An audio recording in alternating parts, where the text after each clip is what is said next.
I was saying something. We were having 5 little minutes of silence and of grounding before you arriving, Anneloes. So welcome to our session. Thank you. Sorry, I can only hear you now. Thanks for sending the Zoom link so I could come. That's good. So, dear fellow storytellers, today our session will be a little different, as I mentioned previously. And since we already started with a couple of minutes of silence and of grounding, I would love for us to do a quick round of check-ins, just to presence how we were arriving today to the space. Try not to extend it to anything that may not be relevant for this group. So really the prompt here is to be present here, connect to the group, to the session, and let it flow. How are you arriving to the space? I can go first and pass it on. Today I'm arriving very grounded, very peaceful, and quite, it's a mix of eager to have this session that Anneloes is so kindly proposing to us, and also, yeah, it's this peaceful eager. That's how I'm arriving today. And I'll pass it on to Nikki. How are you arriving today, dear Nikki? Thanks, Anna. I'm arriving also with quite some eagerness and in the to-do mindset, feeling very productive, very much wanting to move things forward. And I've just been reflecting on those 2 video prompts, one from Michael and one from Reiki. That could be a nice challenge for the storytellers. So maybe we can get back to it later. But I very much would like to bring that into the space at some point, maybe either in the beginning or in the end. How are you arriving, Michael? Thanks, Nikki. I'm super excited and at the same time quite concerned. So the excitement from old contacts that are not old, people that I met many years ago in London, talking specifically about ESG and what CEOs are doing and so on, and they're all confirming that COP26 coming up in Glasgow is a key defining moment in our species timeline. So I'm hugely excited that it's confirming that we have a very strong story to take to corporates, and at the same time I'm hugely concerned because we are in some quite tumultuous times, let's put it that way, but I'm feeling very positive overall. Nicholas, how are you feeling? Hello. Yeah, I'm arriving curious. I haven't been here before in the storytelling car, so I'm very curious to see what's happening, and actually that we even have a storytelling for Renaissance Explorer is very cool. So I'm excited to see what's going on here and to contribute if I can. And I'll just pass it on to, who is next to me? Let's see, Melanie. Thank you. I'm just coming back from a walk at the ocean as I'm on holidays and it's high tide. So I'm even more connected to the rhythms than normally, because I just don't only see the moon, but also water coming and going. And I'm so happy to see Anneloes, because the call about the Constitution was the one when I decided to look deeper into seeds, even though I still haven't managed to come to Samara, but let's see, it will happen at some point in time. Ariane, how do you feel?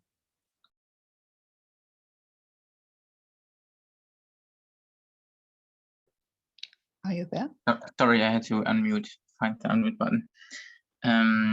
I feel fine, but I don't feel up to date because I missed the last session, and otherwise I'm excited what we will discover today. And I pass it on to Bart.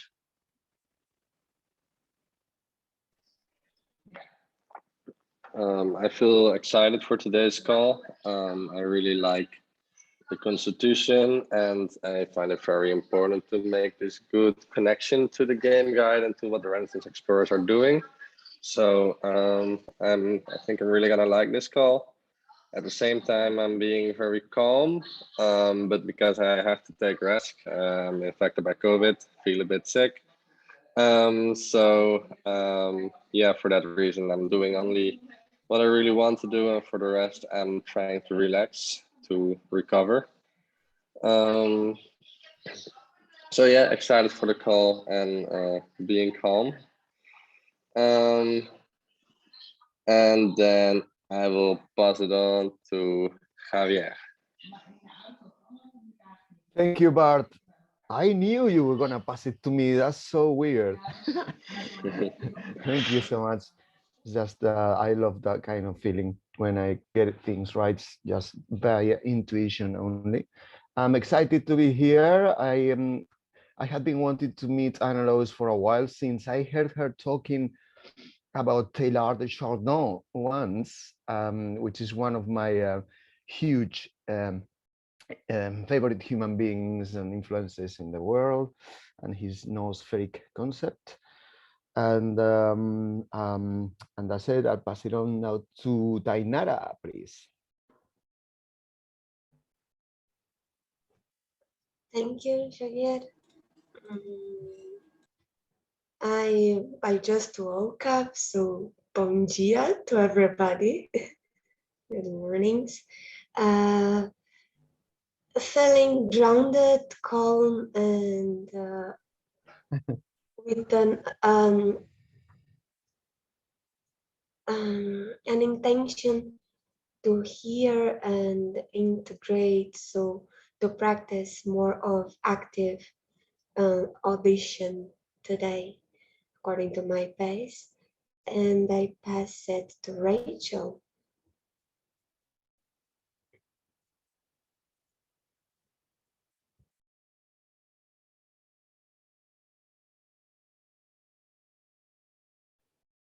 Oh, I got it. My phone was not allowing me to unmute. Hi, I am feeling very I guess still in that sleep zone, which is very nice. I just woke up and just had wonderful dreams, and now I'm ready to step into story space and create with all you guys and listen, and I'm excited for what this session has. So that's how I'm feeling, and I'm gonna pass it on to Tina. Thanks, Rachel. Yeah, I too just woke up and the birds are singing. Feeling feeling grounded, feeling excited about the session. I'm eager to learn something and meet some new people. Apostle, how are you doing today? Hey, everybody.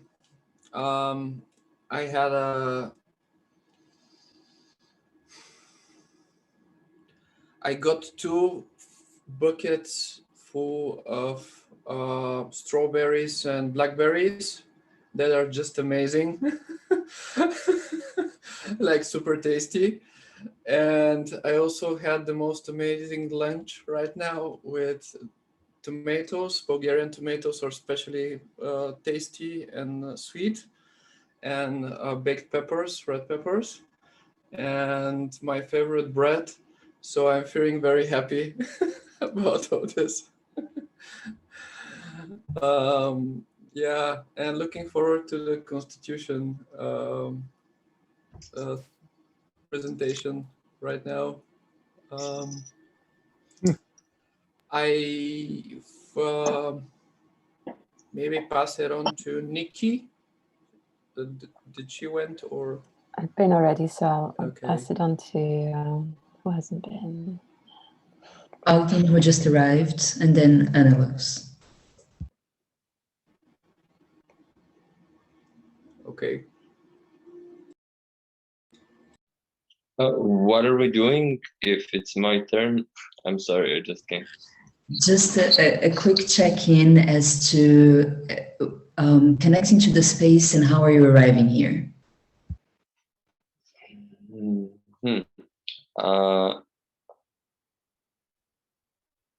I am actually pretty energetic. I just finished with my exercise morning routine. I'm cooking feijão for the for the lunch, and I don't know, in past like 2 days I've been like spending quite some time on forum and reading the posts of everybody, so I'm just like interested in how those things are going to be developing. And generally I started feeling more movement in these spaces, so that makes me happy. Like movement in a way, we are somehow forming something. I don't know what it is still, but we are going somewhere, and that's a nice feeling. I'm coming with that. I don't know if there is anyone to pass it on to. Anneloes, yes. Thank you so much, and very nice to see you all. Just a quick question. I see two people here who are just listening. How does it usually work? The ones who listen don't share? They just on the background, or do I know how to honor everyone? That's a good question. It's the first time Reiki has put just listening. Usually he hops off the call after opening the session, and Bart, I assume, has decided to do the same. I'm not sure if Bart and Reiki want to express themselves. Okay, well, if they do want to, I want to just also honor their presence here. So if Bart or Reiki, if any of you want to say a quick hi, since you're in the space energetically, it's always nice to hear your voice, you know. I am here. I'm listening, so actually You're whenever listening now. Yeah, you just shared. answer.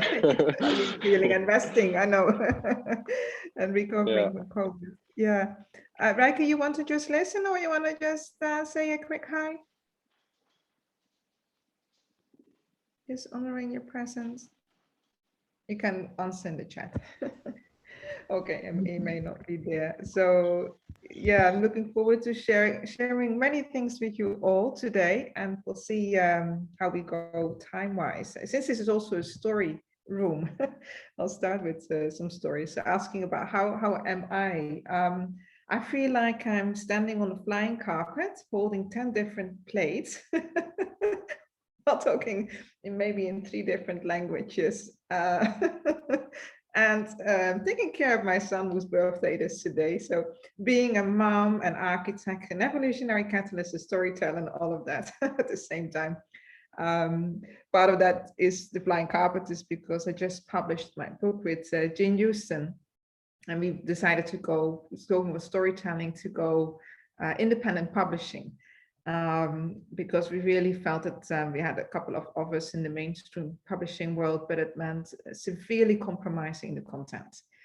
Because we wrote a book, which is really also the heart of the story of Seeds, which is about future civilizations. It's a future humans trilogy, and the first book is The Quest of Rose. And Rose herself, it starts with her going through a near-death experience because of COVID. And during that time, as she goes beyond the veil, she discovers the cosmic architecture of life, and then finds out that the universe is alive and it's conscious and it's sentient. And she's like, wow, this is amazing. And there's a whole new way in which the universe can renew itself and evolve itself. And why are we not applying that in governance and economics and in all the other spheres of life? So as she then discovers the cosmic architecture of universe, and she discovers the power of choice, she then also becomes aware of how the future is reaching into us today, and that the future provides whole new possibilities. which will, response to what Michael was sharing earlier about it's almost close to midnight now. This is too cool.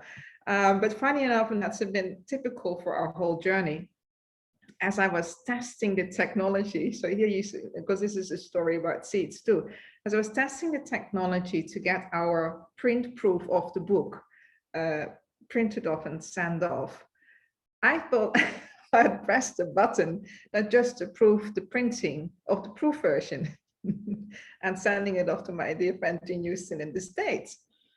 And a couple of hours later, I look in the system and go, that's very interesting. It seems to be going worldwide suddenly.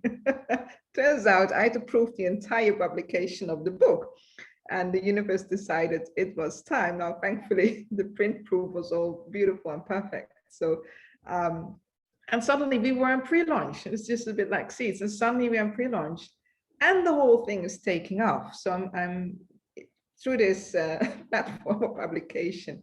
It gets distributed to many, many platforms, including Amazon, but also Barnes & Noble and Apple and many other platforms.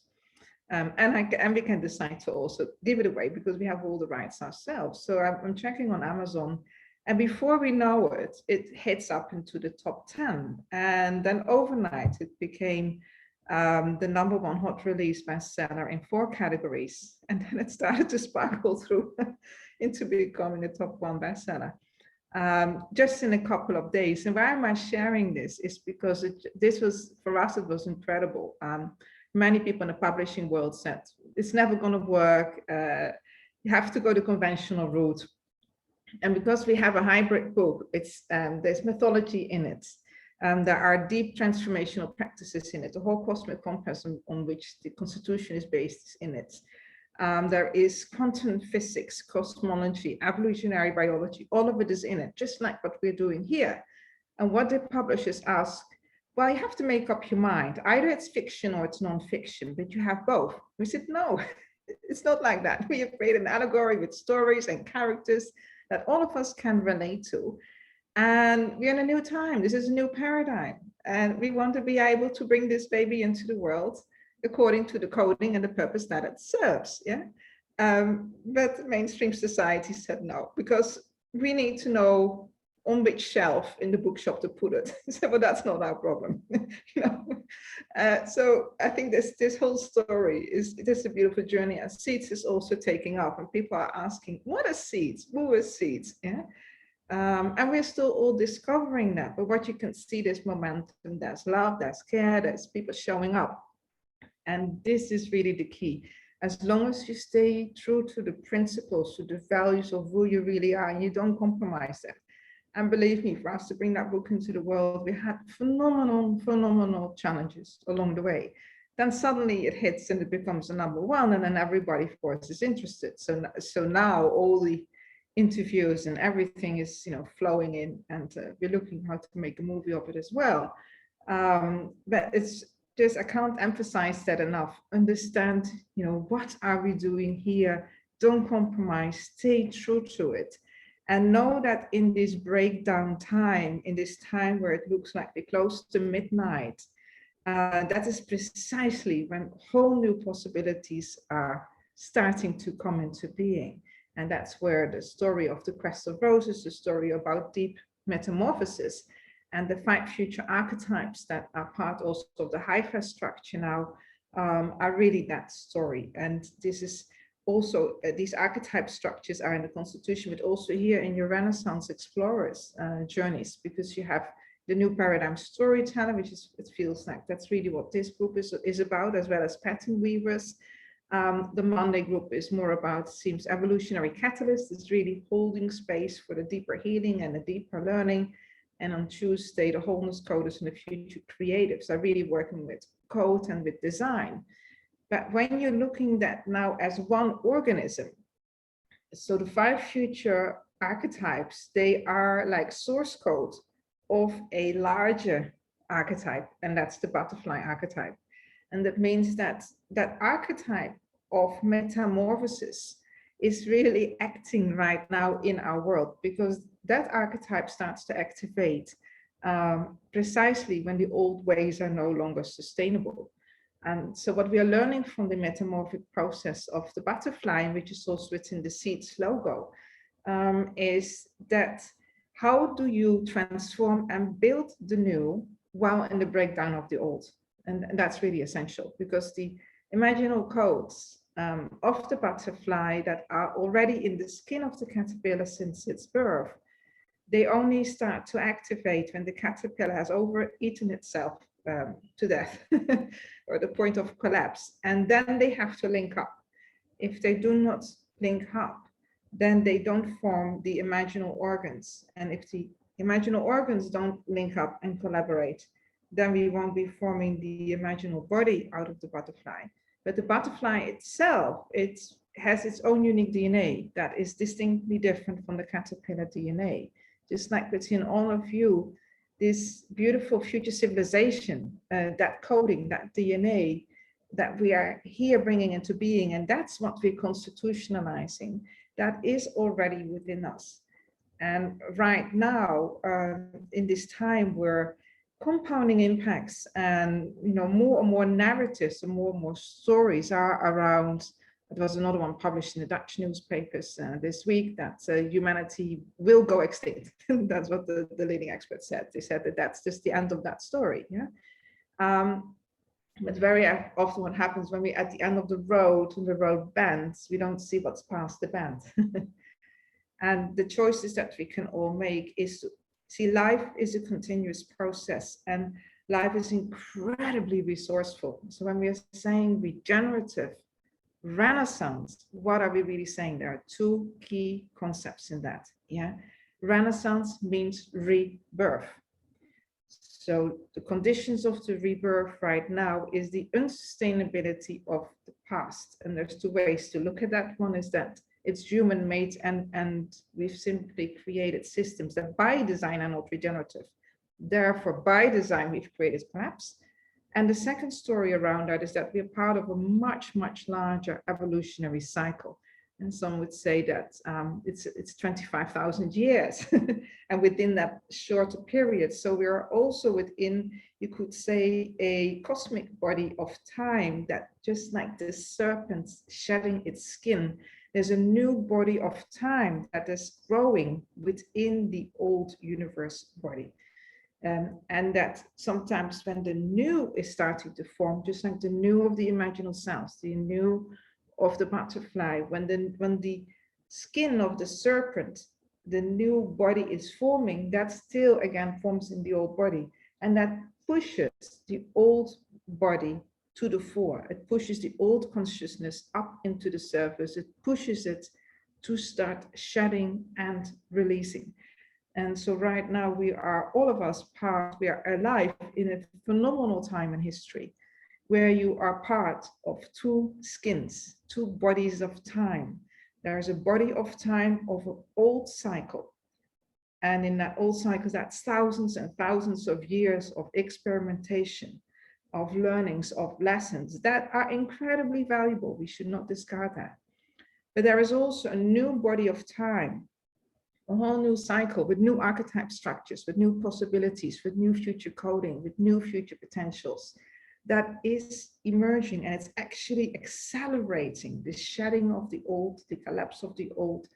And that's when you bring together the Renaissance. So in Renaissance periods, if we're looking at previous Renaissance periods, they're always preceded by major breakdown, many things that were not working, very often by major viruses and pandemics. And then the regenerative element is the understanding now of how can we rebirth and transform in a less painful way. And that's really the new paradigm story, the new story of humanity, is how can we do this? Not in the old heroine path of there's an individual that's going to put themselves on the cross or burn themselves at the stake or whatever in order to, make the pathways available for the rest of humanity. No, but this is a collective consciousness. Who are we collectively together? What is our story? What does it mean to be a human being at this time with holding multiple identities, not just one?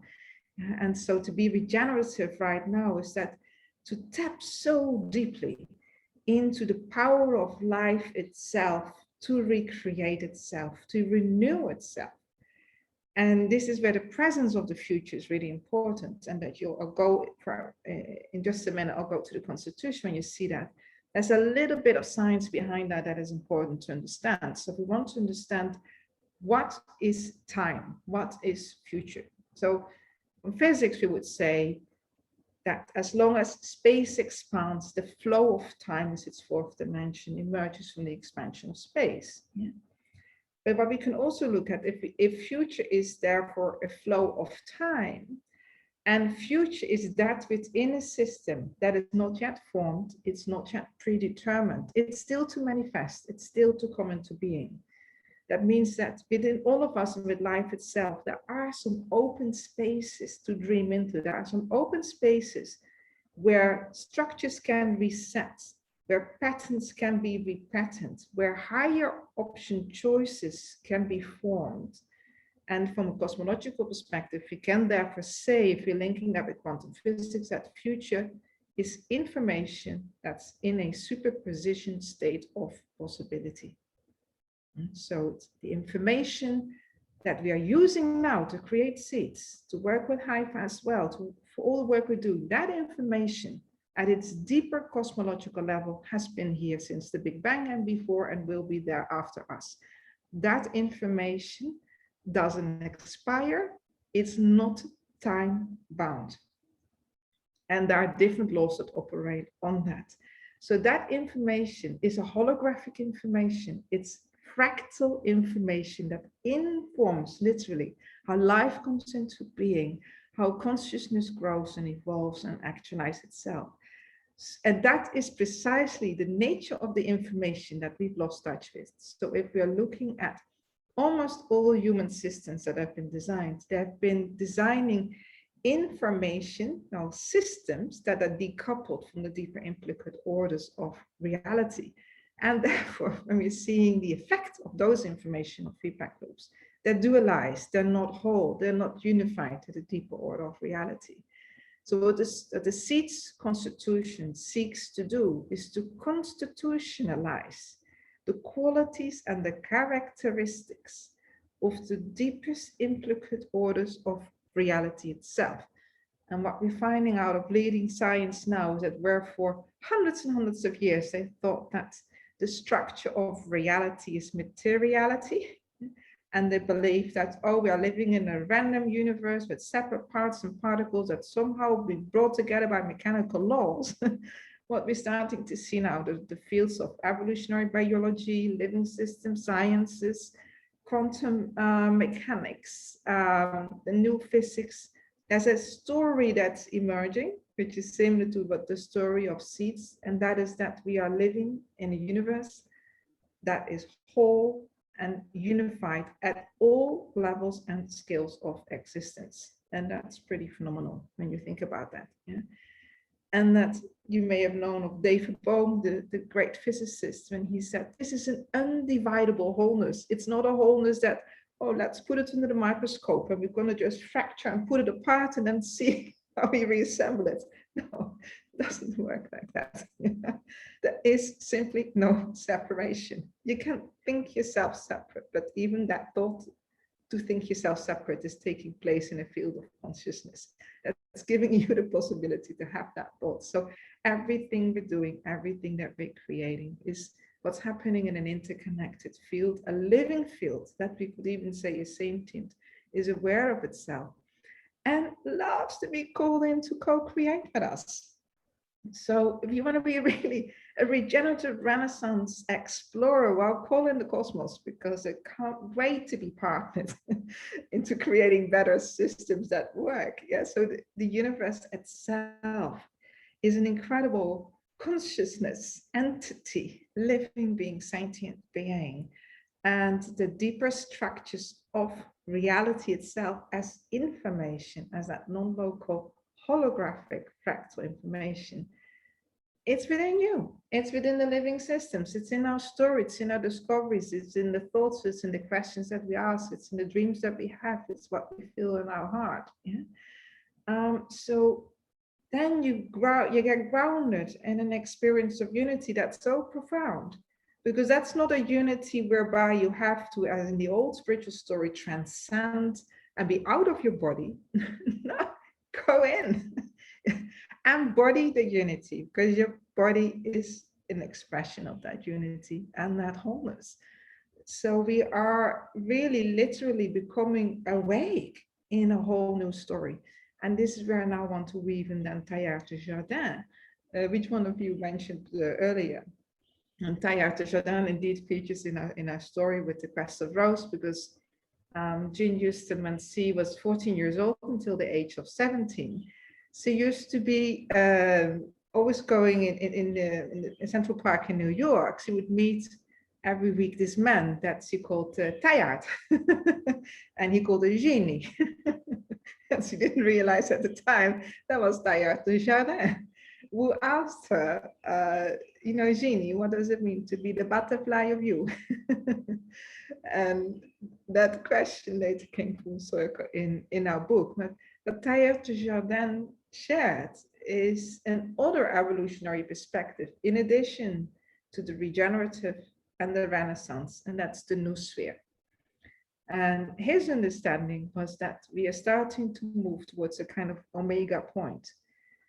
And in that omega point, what he was seeing is his vision, is that there will come a point in time, he said, that when collective consciousness, and that's not just human, so collective consciousness will become conscious of itself.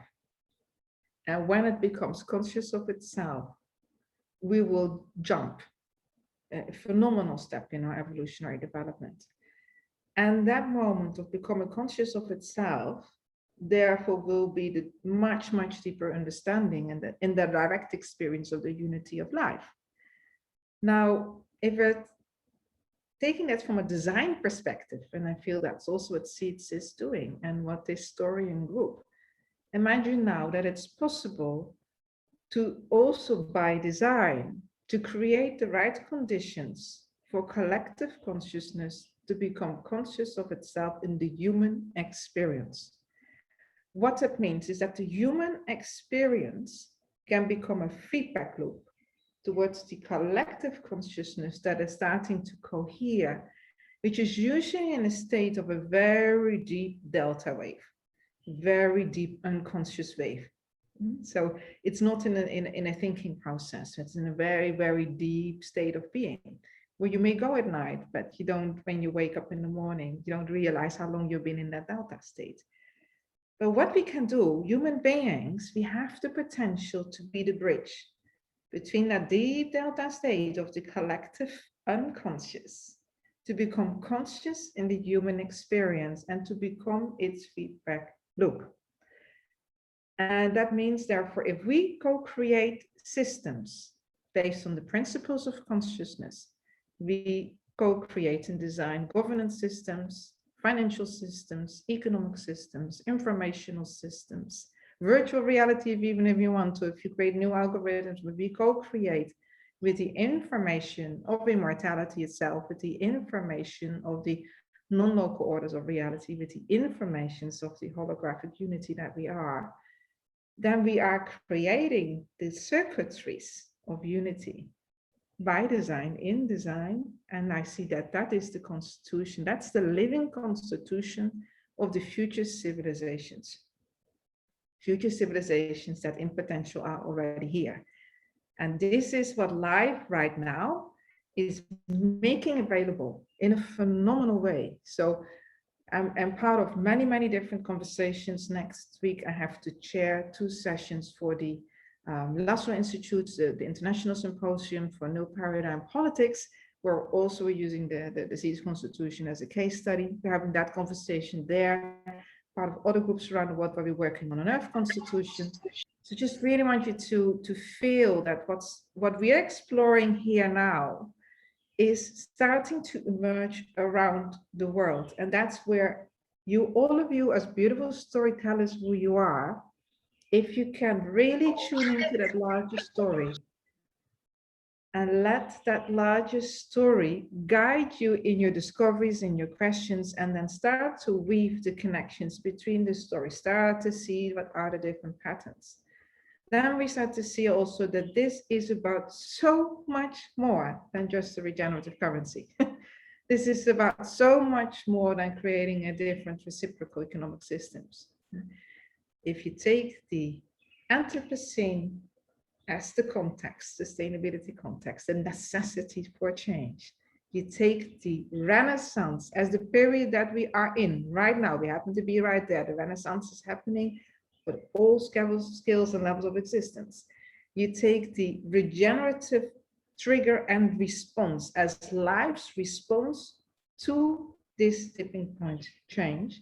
And you take the Nusri and the Omega point as the opportunity for us as a collective to become conscious of what's happening and to make a new choice, to make a new evolutionary choice, not to just evolve by default, not to evolve by collapse. We've done that over and over again, not to evolve by extinction. We've done that also again and again, but to evolve consciously, co-creatively as a partner of the universe in a new story. Then we are really landing into the heart of what all of this is about. When you're holding that as your focus and as your intention, what will emerge, what will inform is probably beyond your wildest imagination. Yeah. So I just want to pause here before I go more technically into the Constitution. Just want to give you some space to respond. Who would like to share? Thank you, Anneloes. Before sharing, I just want to presence the nature of this session today, which is so different from our sessions usually. And we will not, I don't think it makes sense today to do what we have been doing of choosing a facilitator, Samara style, or any of that. I'll just serve as host for this session, if that's all right with everyone. I also wanted to presence what I heard, a couple of things that I heard during the check-ins about, and I want to give space to that also, if that seems called for in the session, especially Michael and Nikki, who had this call to action, so to speak, about the videos and about what is happening right now in London. So I want to presence that, and I want to check if the two of you think, and I also wanted to presence the fact that maybe Apostol wanted to, okay, cool. Maybe Apostol wanted to also speak on the campaign proposal that was put for Explorers. So just presencing that and making sure that everybody has the space if they choose to, if they feel that it is called for in this session. We can always have time for that. So I see Nikki in the chat that she's happy to get back to this at the end. Awesome.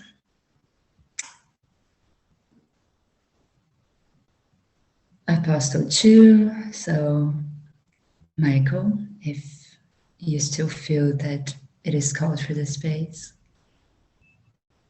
At the end, is that it? Or no? What does that mean? Yeah. Okay, awesome. Thank you.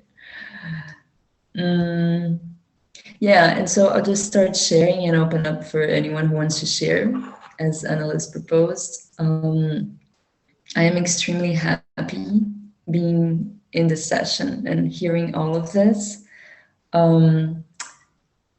The first video I watched from Scenes was a video of Reiki speaking, but the first call that I joined was actually one of the constitutional assemblies where you were speaking, Anneloes, and that's when I, after the call, or even a couple of minutes in the call, I was like, okay, I'm in, I'm doing this, I'm diving, that's it, this is it. I mean, not it, but sort of it, if you see what I mean.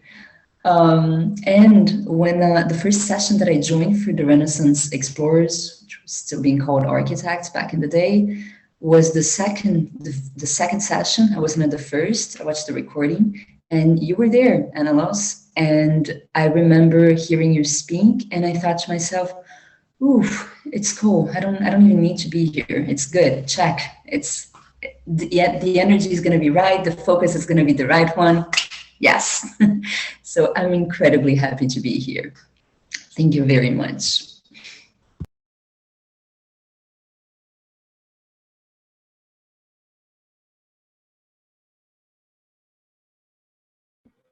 So if I may jump in, Anneloes, congratulations on the accidental launch of your book.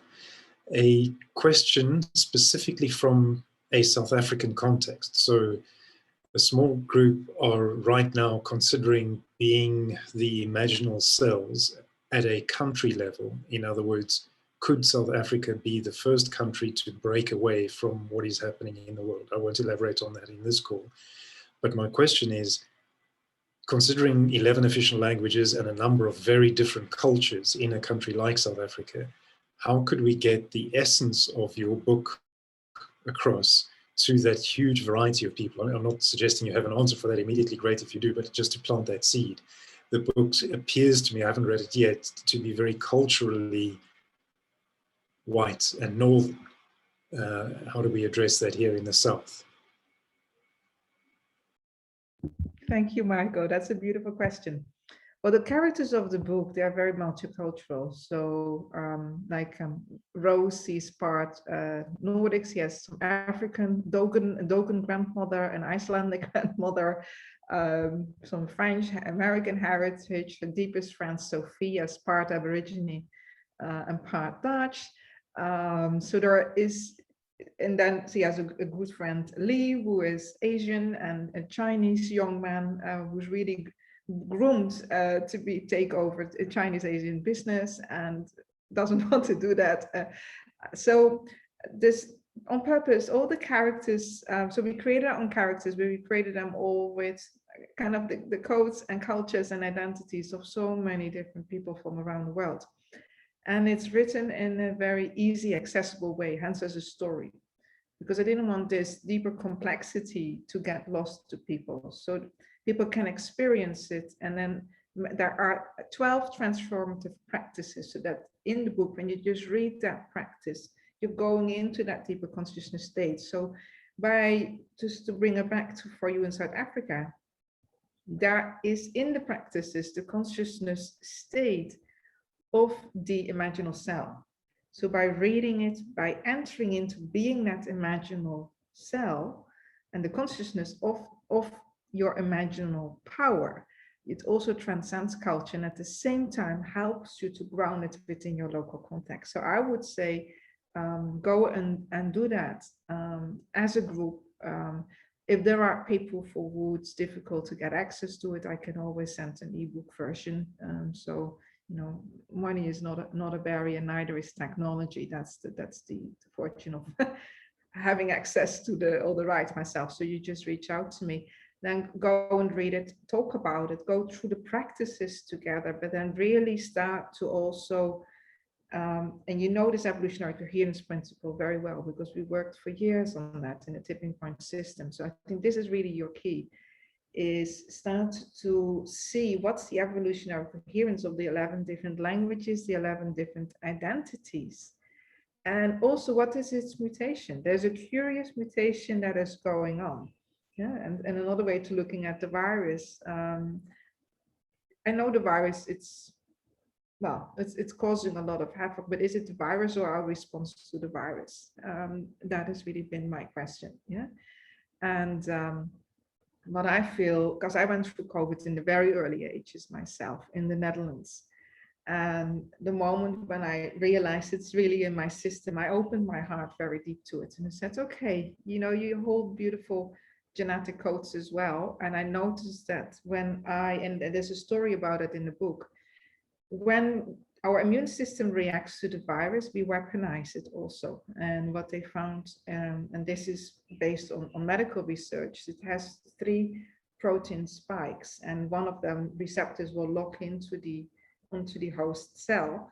But when there's an enzyme that the body will send, and if the body sees it as an aggressor, it will chop off one of the heads of the spikes, and then that stem, the protein stem, actually turns into a spear, and that's how it gets in. So I did a lot of processes with the coronavirus and to see what can be a different evolutionary response to the virus, because viruses are also very active in metamorphic processes. And in fact, viruses are essential to trigger metamorphosis. So they are actually really, really necessary. Yeah. And they've been there since the beginning of our evolution. So I feel that humanity has once again, by not understanding something, we're weaponizing it. And then we are surprised that we're getting all these reactions. So there's so much we can learn from viruses. Viruses are beautiful, beautiful bacteria. They're amazing organisms, have incredible intelligence. And so maybe that story already start to look in South Africa. What's the emerging story? So what's the story? And I know, I mean, I've lived there in Pretoria for a year, and I know that's a very short time to get a deep appreciation, but I loved being there, feeling this sacral energy, yeah? this deep rhythm. And that now what's that from that deep fire that's in the sacral area, now emerging through its diversity, and how can that then help to serve a deeper awakening and deeper story of a real rainbow unity, not the one that you know, became very, very political. And so I feel it's in holding the questions and guiding that deeper process is an incredible opportunity. But as long as you always remain open, that there are many, many laboratories of imaginal selves around the world. When I see things breaking down time and again is when a group thinks we are it and we are the only one. That doesn't work. Your life is so creative.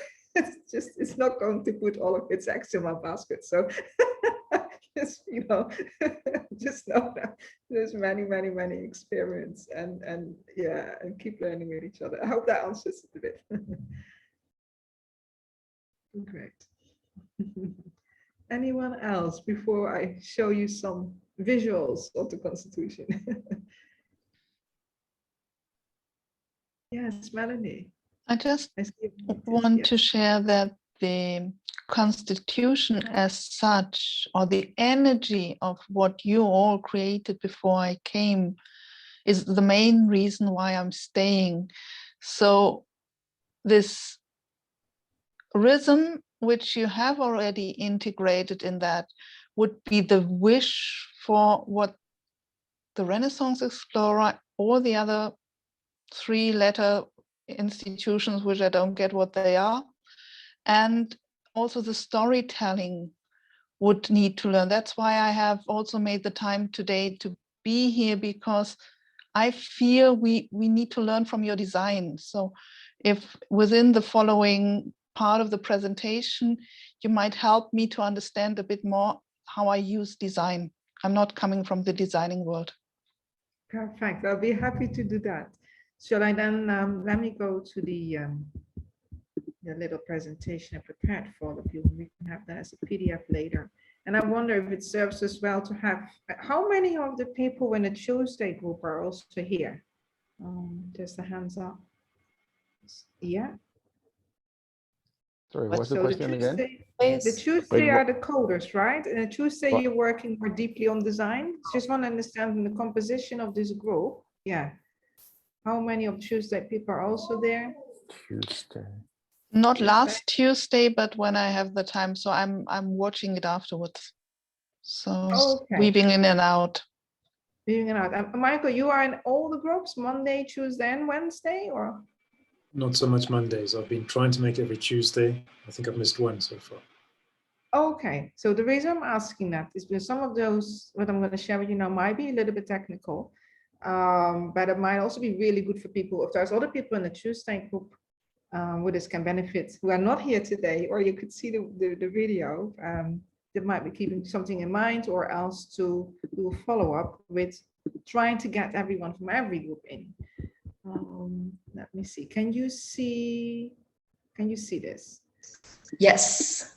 Yeah. Okay. Perfect. And I'll make sure you have a PDF. Just bringing it up into big screen. Okay. This you see, right? Yes. Perfect. Okay. Great.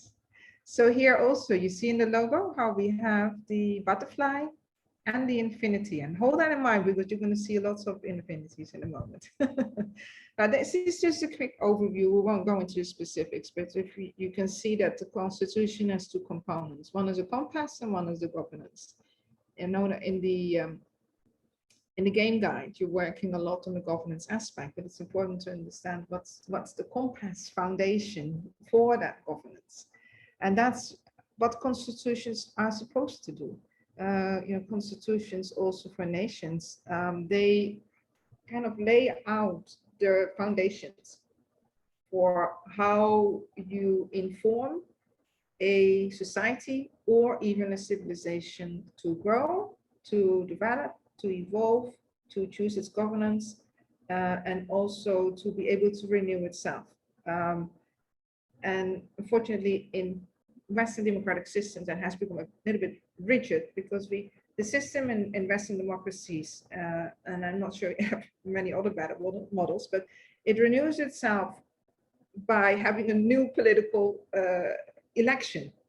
But then the political election itself is by design dualistic.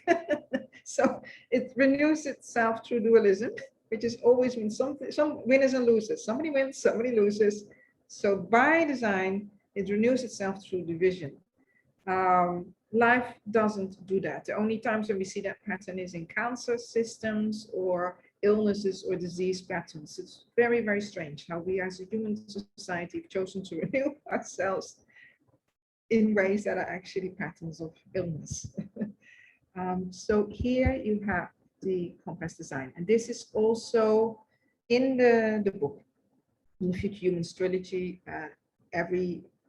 For every book in the trilogy goes deeper into that. So you can learn about that in the Quest of Rose, where Rose discovers, that's the character in the book, she discovers this compass when she's going through a series of nightmares in her dreams, and she's just shocked that how many times humanity again and again is going into its own violence, and says there must be another way, life, please show me. And she sees this lake, and out of the lake, which is like the collective consciousness, out of the depth of that water, out of the darkness of the water, emerges this compass that she starts to see. And she steps into it and starts to explore and says, wow, what are these coordinates? And how is that helping me to make decisions for thrivability, for regeneration?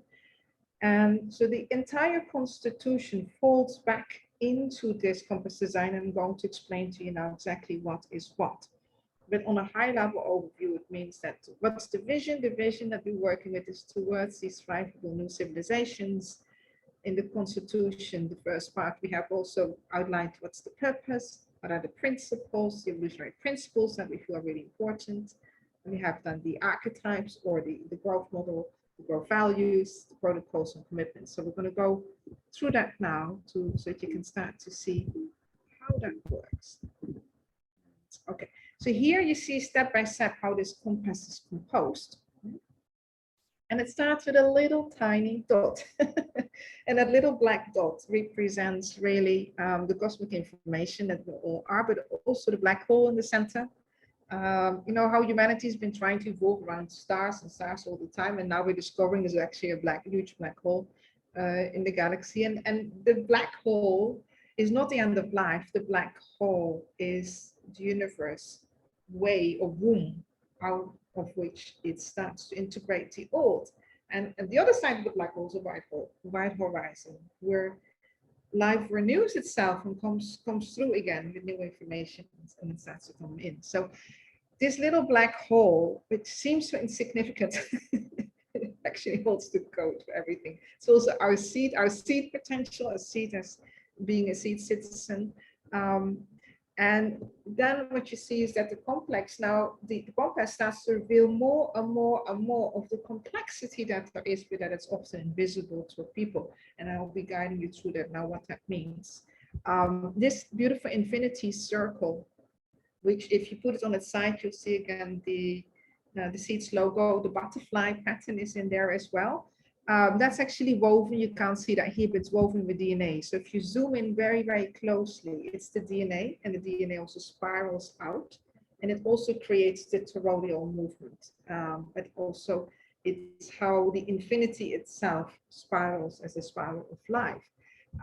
In here, then you see the emergence, that's the compass rose. So the compass rose is helping us now to be able to find our coordinates based on 5 principles, 5 archetypes, 5 essential wisdoms, 5 elements. And then it starts to, in the last image, which you'll see where all the little white dots, these are, all of them are specific coordinates within reality itself, within yourself, within life, that when you start to meditate and reflect on that, you'll start to discover different choice points, different possibilities, different potentials, different states of consciousness. It's pretty amazing.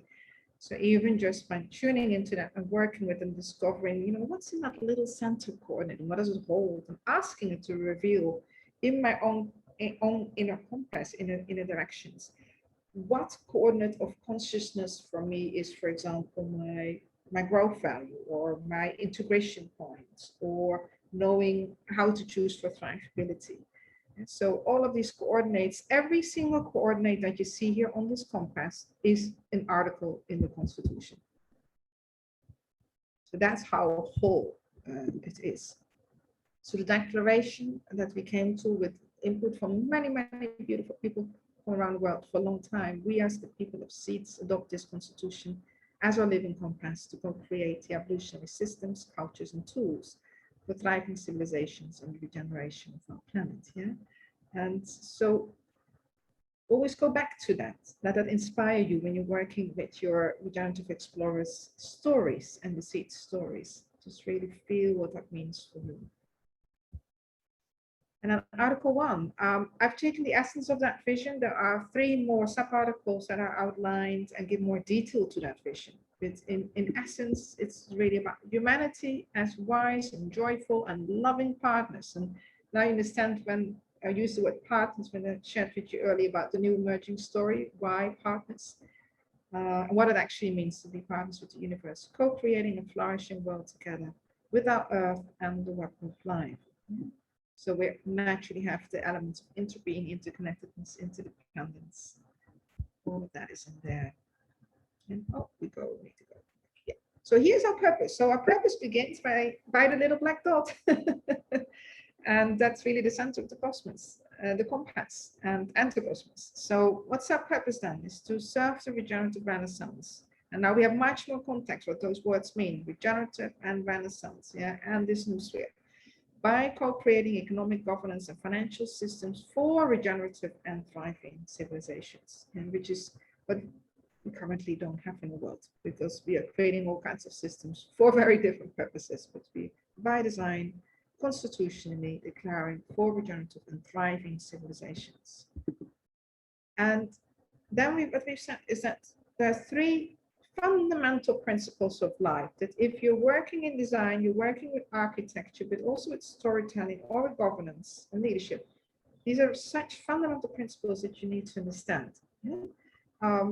These are based on also, you can bring them down back to the first 3 laws of thermodynamics.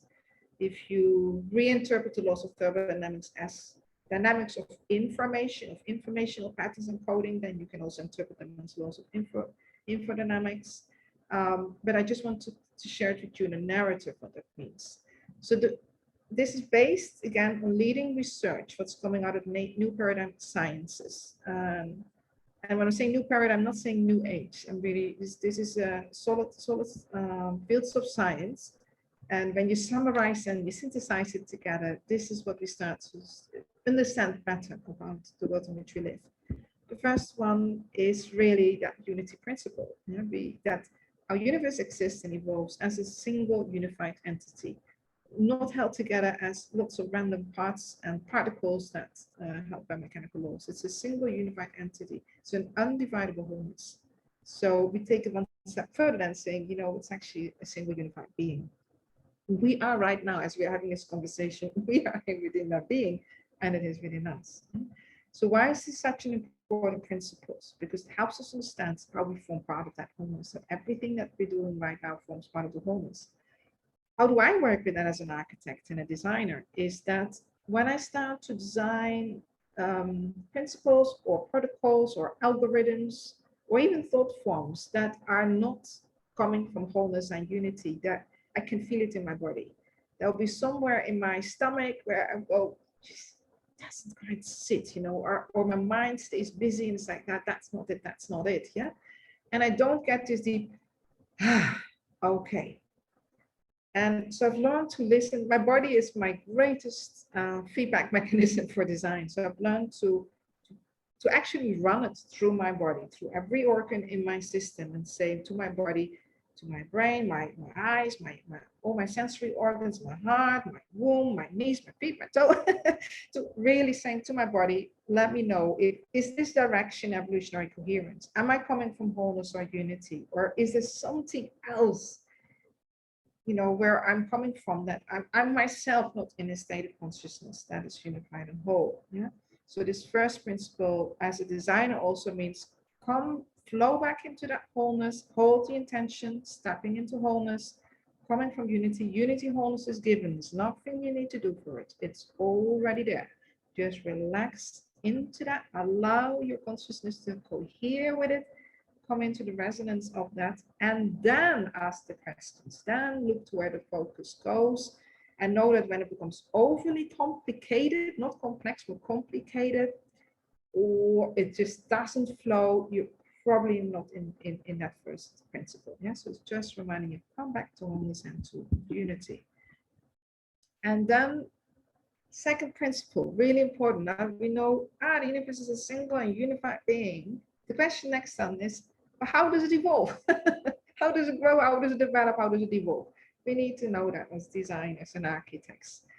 And what we can see again from all of this research is that it evolves coherently, which means that it's not just a trial and error, as was the old evolutionary story, or only by going through competition. No, there is a deeper coherence, and there's an informational pattern that if we were creating informational systems, and remember, currency is an informational system.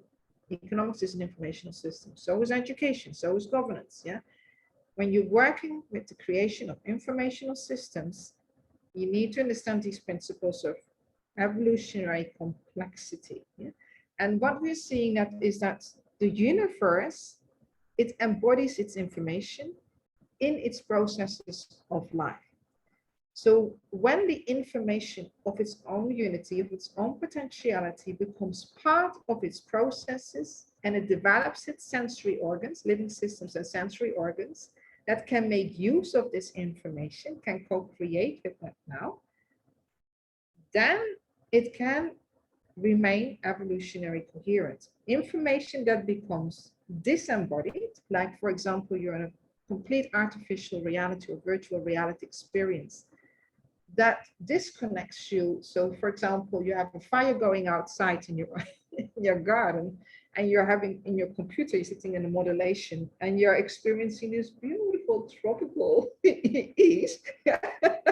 You're now getting information into your system that's completely decoupled from what's going out there outside. And it will bring certain consequences. So it's very important that we understand that by design, the universe, as long as space expands, because what happens is when space expands, more of its information becomes encoded on the space-time boundary. So more information becomes embodied. So this pattern, what we're seeing in our world, becoming more complex, more information, that's not just human. There's a universe story behind this as well. So as long as space expands and the flows of time are there as a response to that expansion of space, you will have increasing information that becomes embodied at the holographic space-time boundary of reality. What does it mean for us as designers? That we need to start to think completely different about what becomes embodied.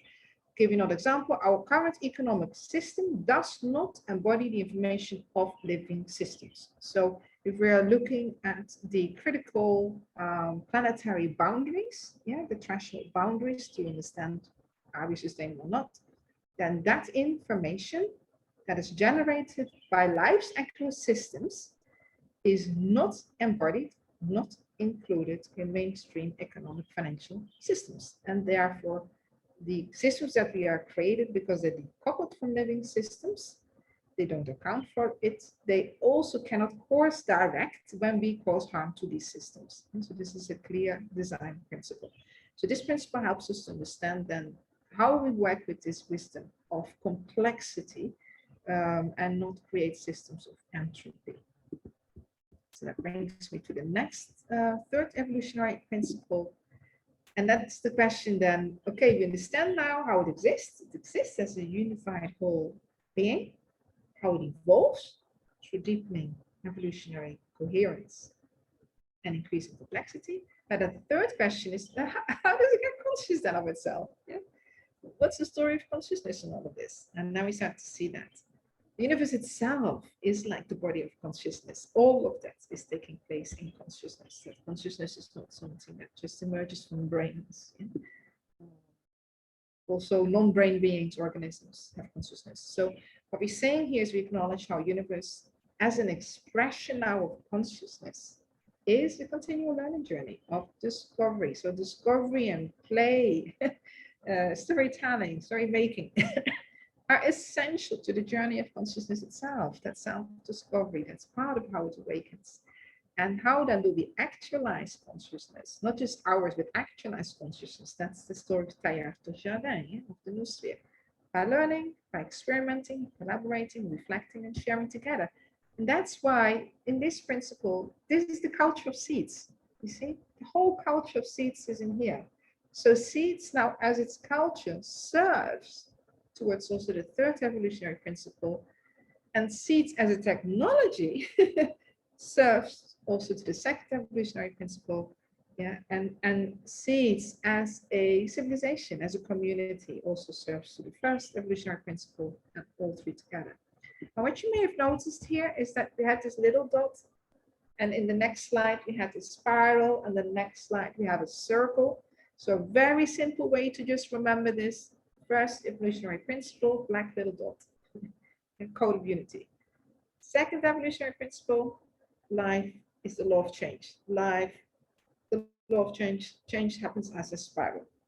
But the spiral doesn't just keep going. Third evolutionary principle, law of balance. That life also creates boundaries. And that's that third circle. It creates boundaries.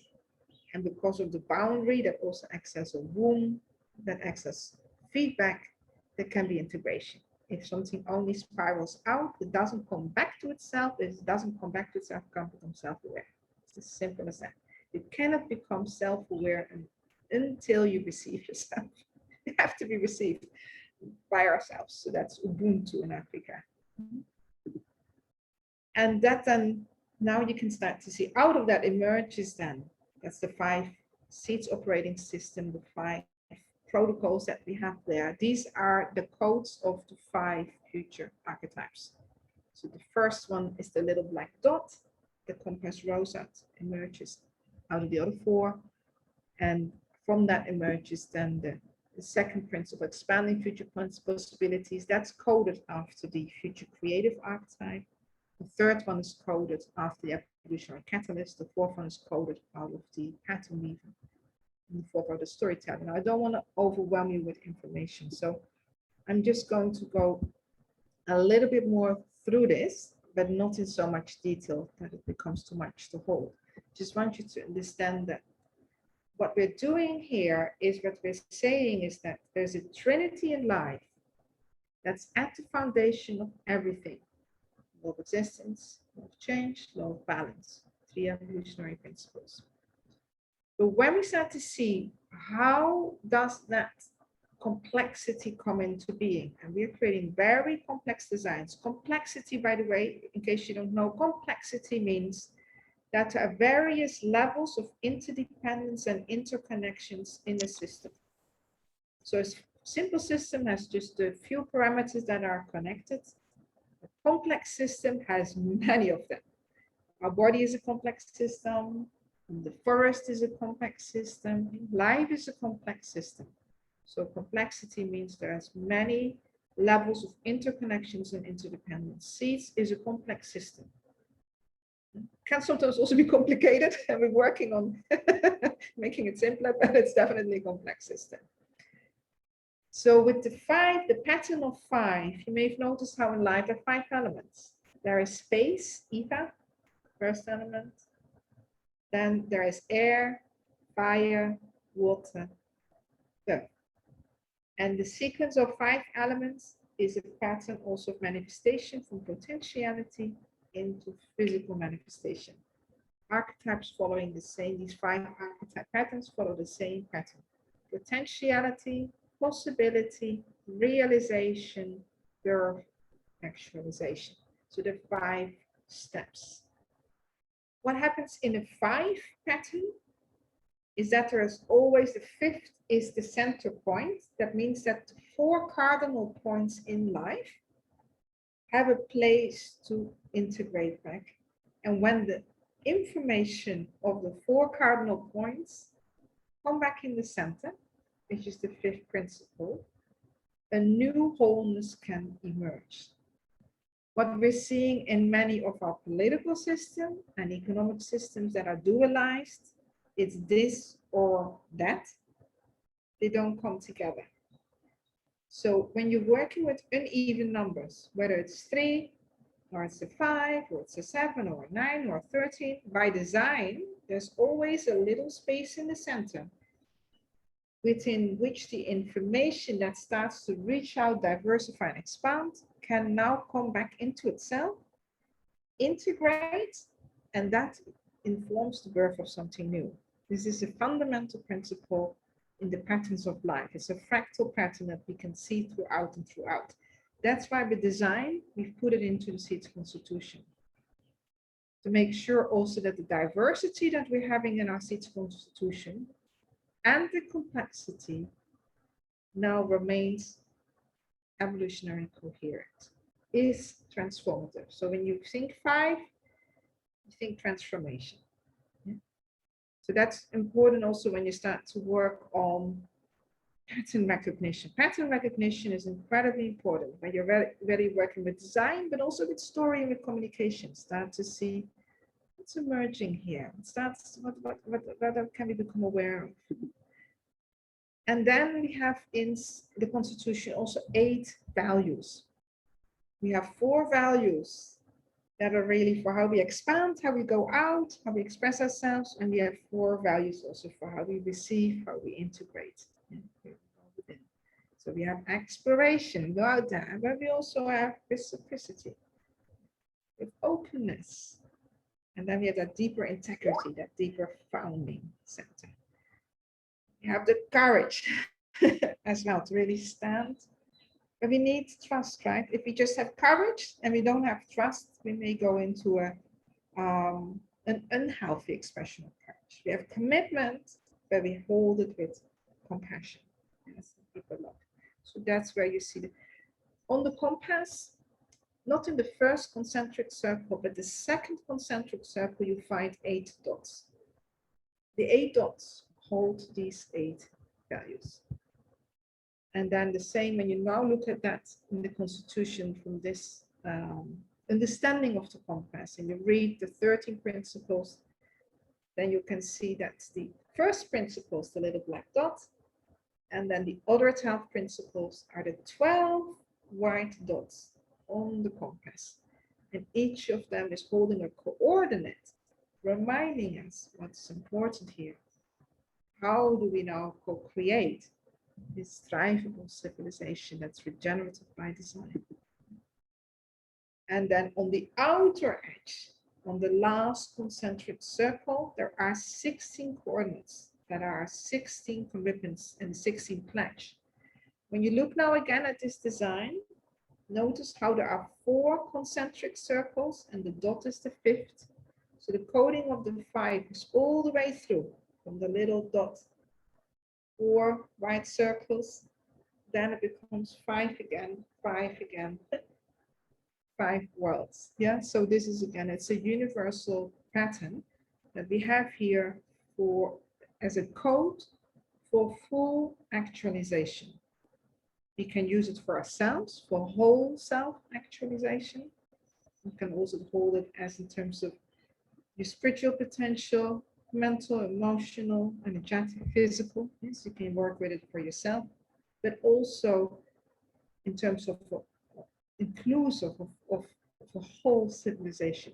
So what's characteristics of fractal patterns is that the pattern always gets repeated at different scales, but it stays true to itself. So that's really, yes, and then when you go into the Constitution, just now from that understanding also feel into that. The 16 commitments have 4 pillars. Or as you can see now, they have the 4 cardinal points and then the center. So the first foundation is, it's also, you can take it as a quest. So when we have the first set of 4 commitments, that's when we hear the call. We feel and hear the call of the Renaissance quest. I say, yes, I take responsibility for my power. And I invest with my power in our fine ability. And it's the yes to, I become a Renaissance agent. And I'm sharing voluntarily also my talents and my passion and my wisdom. That's really the essence of that first pillar, is you hear the call and you answer the call. And then the second pillar of the quest is we need to design our tools. Seeds is also a tool. And Seeds designs tools like you're all doing here.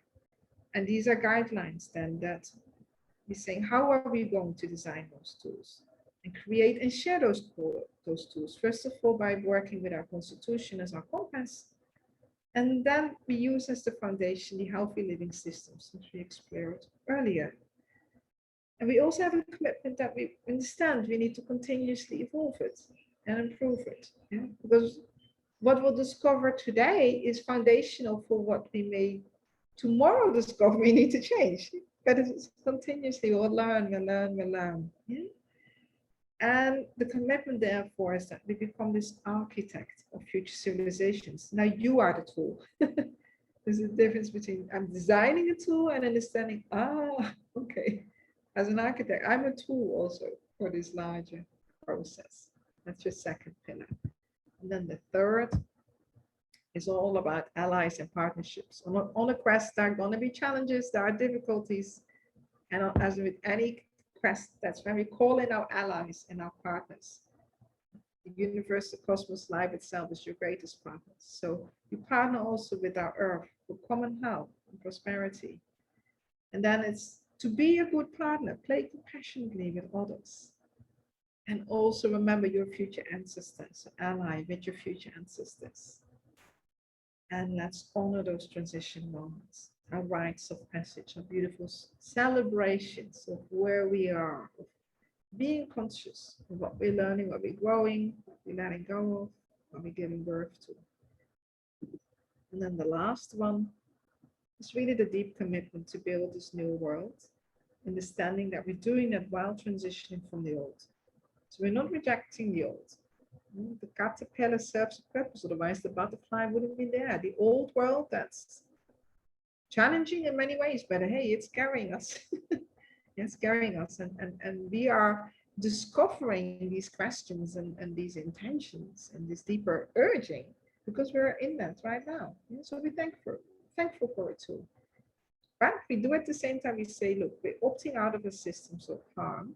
And we are opting into the systems that heal and regenerate our world. Because we, in the first stage of the quest, we said, hey, I take responsibility for my power and I'm investing that into life. So now we're saying that is how I'm going to do it. I'm going to opting into those systems that heal and regenerate our world. And we purposefully create thrivable communities and ecosystems. And that way, together, that's then the story also that we want to share and become. We become the world we wish to live in. One seed at a time. Here you are, the essence. And almost in time. So anyone would like to share? I think we have Anna, I bring it back to you as facilitator or host. And then you can see for the time.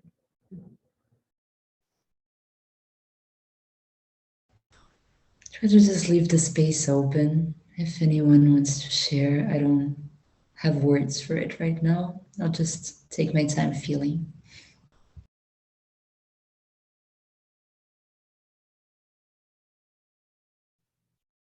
You just set my heart tone for the rest of my day, my week, my month, my year, my life. Thank you.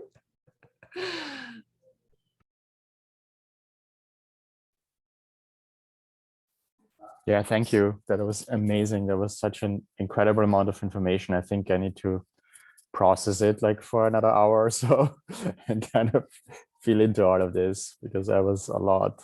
It was amazing. Thank you.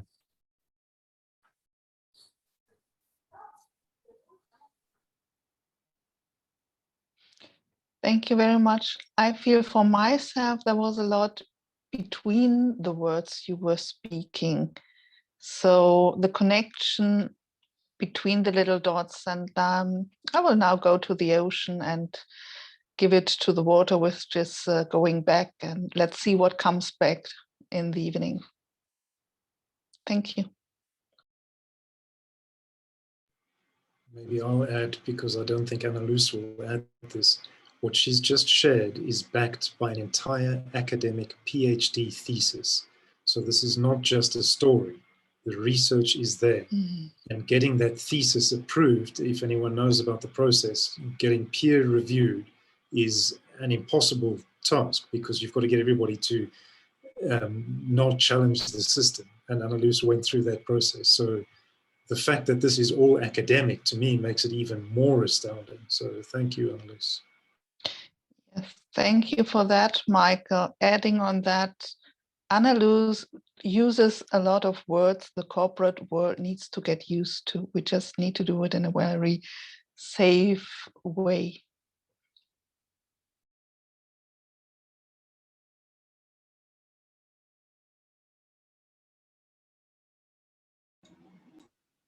I just want to, oh, sorry, Apostol. Go on.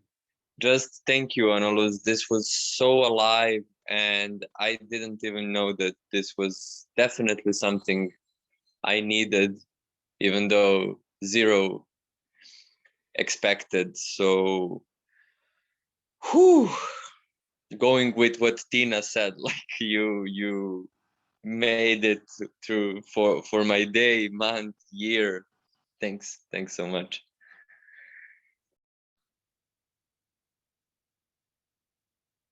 I want to say something else. I saw on Discord the discussion that this would have been in another session or somewhere. I feel you also gave us a task right now for the storytellers, which we hopefully all take on, because I feel this was the right place to also tell the story to other places. Thank you for that.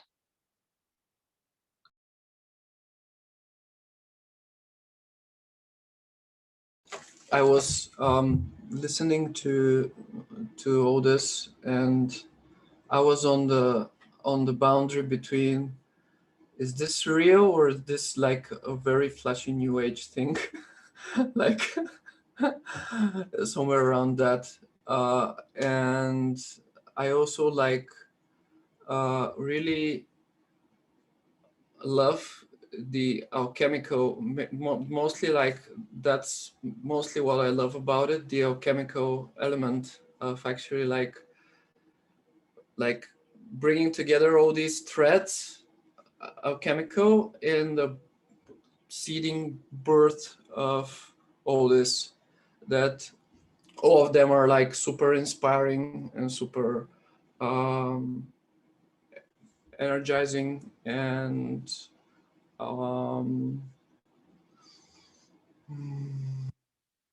just, yeah, I'm kind of out of words about the feeling as well. Also, like the concept, the very concept of space-time, like you talked a lot about, like future, past, the Big Bang, space-time, And like lately I got into the like the cutting edge research that actually this is just a model, like space-time is just a model that physics use to like the physicists use to explain phenomena. And that even that model of space-time, it's on the edge of being like left behind for new models that actually emerge for objective reality without space-time in it. Yeah, it's just, but that's on the very cutting edge of physics right now. So yeah, exactly, because as they say, space-time folds back into deeper structures that precede space-time. Yeah, but very, yeah, then it's understanding actually what space-time is. So rather than a lot of people saying time doesn't exist, and no, that's a very cheap way to not to saying I don't understand time. Time definitely does exist.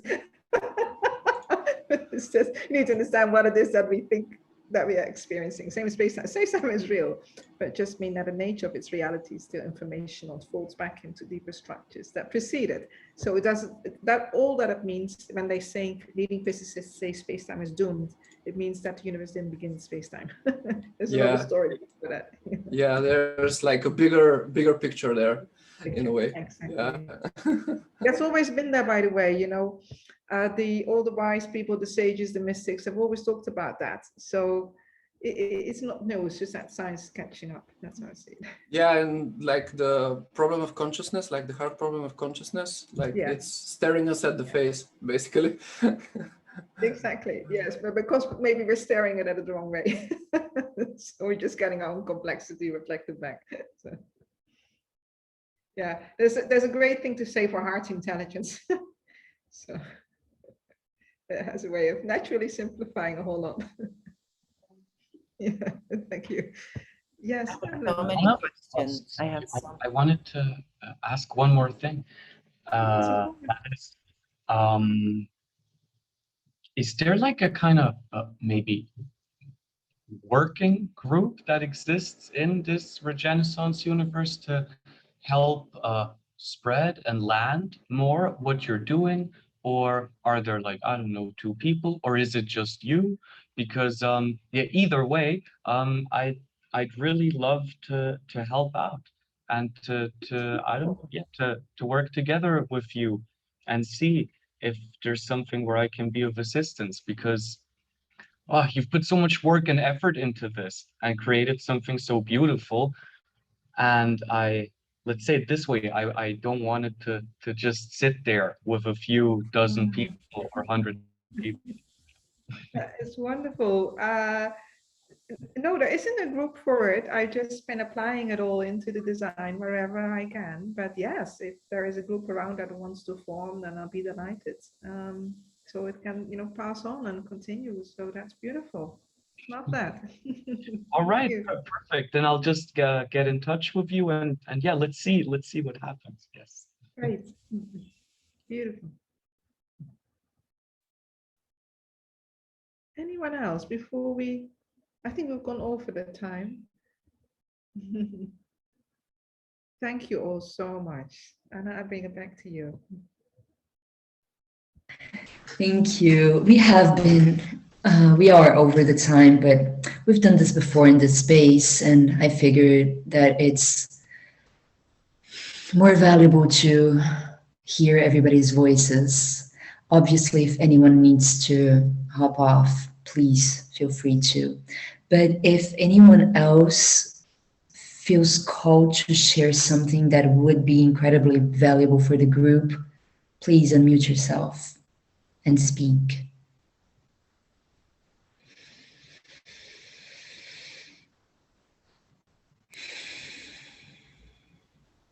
I wouldn't be surprised if this video itself goes viral as well.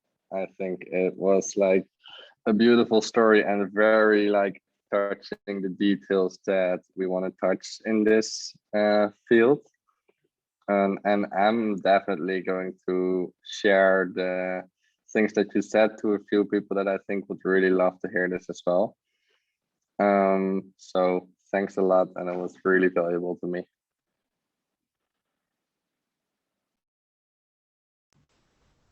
Thank you. I was thinking of that in the same spirit that we are decentralizing the knowledge around the game guide, we can also like decentralize the knowledge around the constitution as well. Like, in a sense.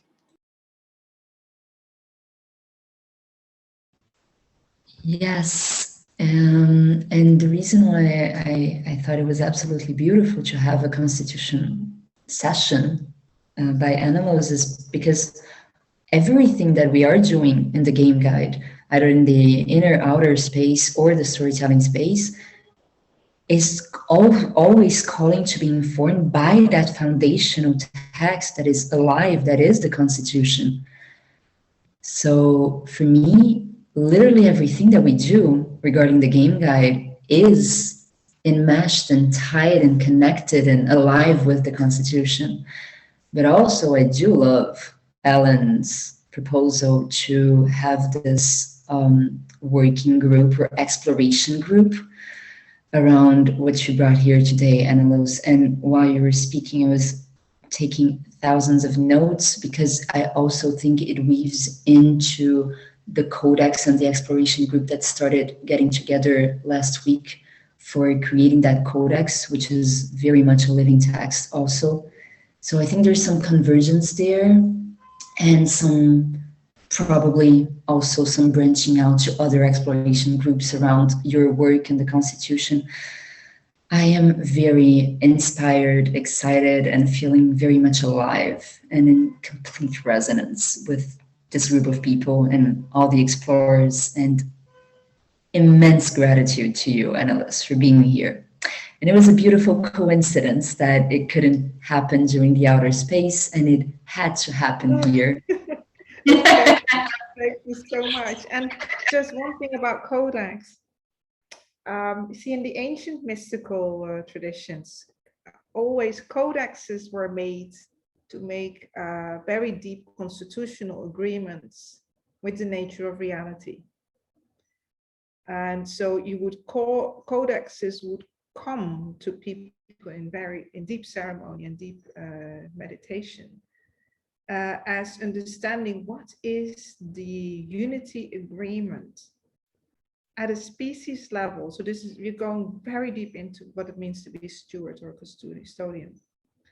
What does it mean at a deep species level to form our, it's like a marriage agreement, but a sacred marriage, of how are we as a species choosing to show up for this next stage of life. So see, in a lot of, I mean, my background started as law. I was actually trained, I have a master's degree in constitutional law, and there's most of the sacredness of laws out of law. But traditionally, the word constitution and codex was a very sacred process, and I think it's important to remember that. Where so people used to fast for long periods of time and really understand that when you're founding something, when you're constitutionalizing something, when there's a codex is a code, right? It has key codes, but that kind of lay out now the code for the next stage of evolutionary developments. So what I'm saying that is when you're working with the codex, connect with the archetype of the codex. So there's codex as what humans make, and there's archetype of what codex is, just like I did with the Constitution. I was working with the Constitution.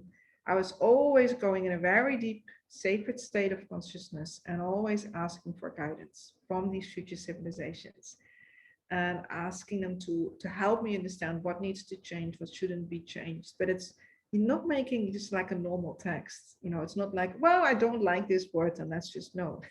It's such, there needs to be a sense of respect and also, yeah, that's such a steep state of inner listening. So I just want to remind you that you are working with some very profound processes here. And same with the Codex. Codex is it's a very sacred document. So hold it in your heart like that, and then let the codex guide you. Let it reveal itself to you. They are little beings in themselves. Yeah. Beautiful. Okay, that's complete. So then I think Anna, now final words to you and my love to all of you.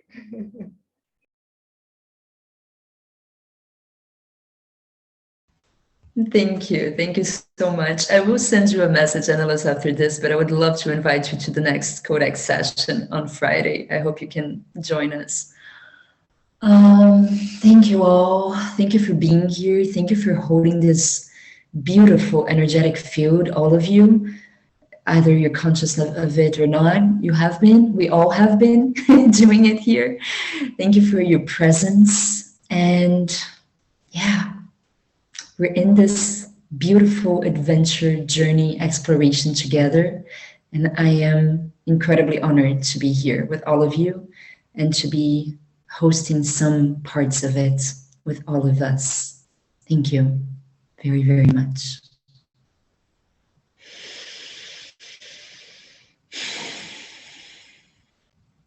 You can unmute yourselves if you want to say goodbye. Bye, everyone. Bye. Thank you so Thanks, much. Anneloes. Thanks, everyone.